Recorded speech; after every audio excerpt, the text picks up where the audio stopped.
সামনের ছবিটা দেখাই, বাইরের কি অবস্থা। শিবাশিস মৌলিক রয়েছেন আমাদের সঙ্গে। শিবাশিস, বেলা যত গড়াচ্ছে ততই কিন্তু ধীরে ধীরে পরিস্থিতির উন্নতি হবে আবহাওয়ার, এমনটাই মনে করা যায়। ঘড়ির কাঁটায় 9টা বাজলো, একবার ছবি দেখাই। কুসুমিতা, এই মুহূর্তে আমি দাঁড়িয়ে রয়েছি কলকাতা ময়দান চত্বরে এবং যেমনটা দেখা যাচ্ছে একটু আগে যে কথা ব্রতদীপও তুলে ধরছিল, 200 মিটার গড় দৃশ্যমানতা, 200 মিটার। আমি শান্তনু দত্তকে একটু ময়দান চত্বরের ছবিটা দেখাতে বলবো। ময়দান চত্বরে যে ছবি আমরা দেখতে পাচ্ছি, রাস্তা দিয়ে যে গাড়িগুলি যাতায়াত করছে অত্যন্ত ধীর গতিতে চলাচল করছে, কারণ দৃশ্যমানতা খুবই কম। দৃশ্যমানতা গড়ে 200 মিটার, কোথাও কোথাও 50 মিটারেরও নিচে। এবং এই যে কুয়াশার দাপট, যা একেবারে উত্তরবঙ্গের 6 জেলা, দক্ষিণবঙ্গের 12 জেলা, বিভিন্ন জায়গায় কুয়াশার দাপট কিন্তু স্পষ্ট বোঝা যাচ্ছে। শীতের আমেজ যথেষ্ট না থাকলেও শীতের আমেজ কিছুটা যে ঘাটতি পড়ছে, তা কিন্তু আগামী রবিবার পর্যন্ত শীত কিছুটা কম থাকবে। এখন সর্বনিম্ন তাপমাত্রা 16.8 ডিগ্রি সেলসিয়াস। সেই সর্বনিম্ন তাপমাত্রা কিন্তু রবিবারের পর আরও 2-3 ডিগ্রি কমতে পারে, তখন শীতের আমেজ কিছুটা বাড়বে। সেক্ষেত্রে এই যে কুয়াশা নিয়ে আমরা আলোচনা করছিলাম, সেই কুয়াশার দাপট তখন কিন্তু আরও কিছুটা বাড়তে পারে। এবং এখন যে সমস্যা দেখা যাচ্ছে যান চলাচলে, বিমান চলাচলে যে ব্যাঘাত ঘটছে, সেই সমস্যা কিন্তু কিছুটা বাড়তে পারে সোমবারের পর থেকে। তবে এখনো পর্যন্ত দুপুরবেলার যে তাপমাত্রা নিয়ে যদি আলোচনা করি, সেক্ষেত্রে বেলা বাড়লে যে শীত উধাও হয়ে যাচ্ছে, এরকমই কিন্তু চলবে আগামী রবিবার পর্যন্ত। রবিবার পর্যন্ত বৃষ্টির কোনো পূর্বাভাস নেই এবং আলিপুর আবহাওয়া দপ্তর যেমনটা জানাচ্ছে, তাতে বৃষ্টির কোনো পূর্বাভাস নেই এবং আপেক্ষিক আর্দ্রতা 49 থেকে যেহেতু 88 ডিগ্রি সেলসিয়াসের মধ্যে রয়েছে। সকালে শীত থাকছে, সন্ধ্যায় শীত থাকছে, কিন্তু দিনের বেলায় শীত কোথাও একটা উধাও। একেবারে ধন্যবাদ। কলকাতা হাইকোর্টে জোর ধাক্কা খেল পুলিশ। 6 সপ্তাহের জন্য তদন্তে অন্তর্বর্তী স্থগিতাদেশ দিলেন কলকাতা হাইকোর্টের বিচারপতি তীর্থঙ্কর ঘোষ। বিচারপতি এদিন সরাসরি প্রশ্ন ছুড়ে দেন, এক পাতার একটা অভিযোগ পেয়ে এফআইআর দায়ের করে তদন্ত শুরু করে দিলেন। তথ্য প্রমাণ কোথায়? বিচারপতি তীর্থঙ্কর ঘোষ বলেন, আজ অব্দি এমন কোনো প্রেসক্রিপশন বা লেটার হেড নেই যেখানে তিনি নিজেকে ইএনটি বিশেষজ্ঞ বলে দাবি করছেন।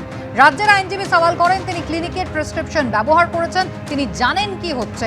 বিচারপতি তখন জানতে চান, যে বিজ্ঞাপনে আশফাকুল্লাহ নাইয়াকে ইএনটি বিশেষজ্ঞ বলে দেখানো হচ্ছে, সেটা কোথা থেকে পেয়েছেন। রাজ্য সরকারের আইনজীবী বলেন, অভিযোগকারী এটা সোশ্যাল মিডিয়ায় দেখেছেন এবং সেখান থেকেই দিয়েছেন। বিচারপতি প্রশ্ন করেন, চিকিৎসকের বাড়ি থেকে কোনো প্রেসক্রিপশন বা লেটার হেড পাওয়া গিয়েছে? রাজ্য সরকারের তরফে জানানো হয়, বাড়িতে কিছু পাওয়া যায়নি, তবে ক্লিনিকে তল্লাশি চালাতে চেয়ে অনুমতি চাওয়া হয়।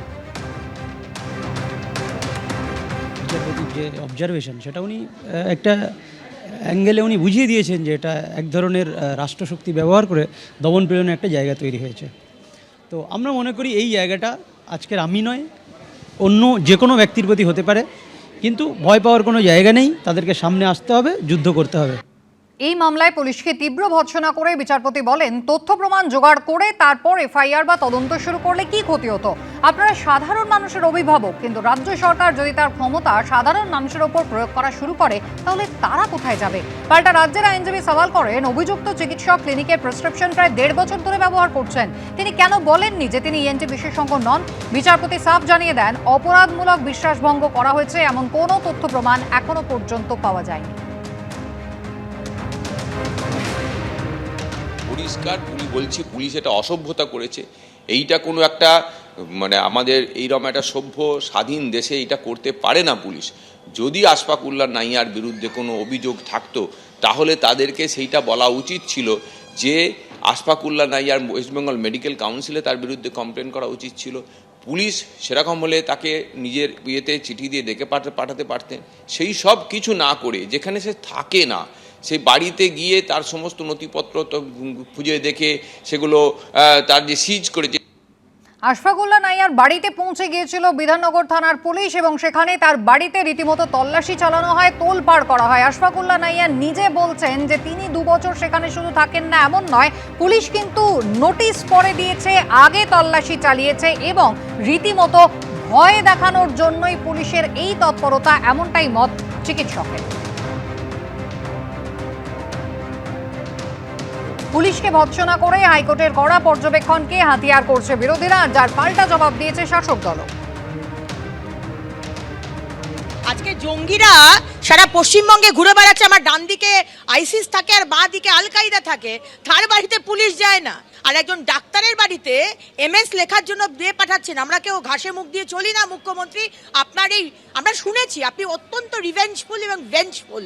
আপনি মানে কি বলবো, মানে এই কোনো কেউ যদি একটা মুখ খোলে এই সরকারের বিরুদ্ধে, আপনি সঙ্গে সঙ্গে পুলিশ লেলিয়ে যান, যেটা আপনার হাতে আছে। আইনের সম্পূর্ণ আইনের বিষয়, কোর্টের বিষয়, ফলে কোর্ট কিছু বলতে পারেন, সেটা আবার রাজ্য সরকার বা পুলিশের তরফে যে আইনজীবী থাকবেন তাদের বক্তব্য তারা বলবেন, এখানে রাজনীতির কোনো অবকাশই নেই।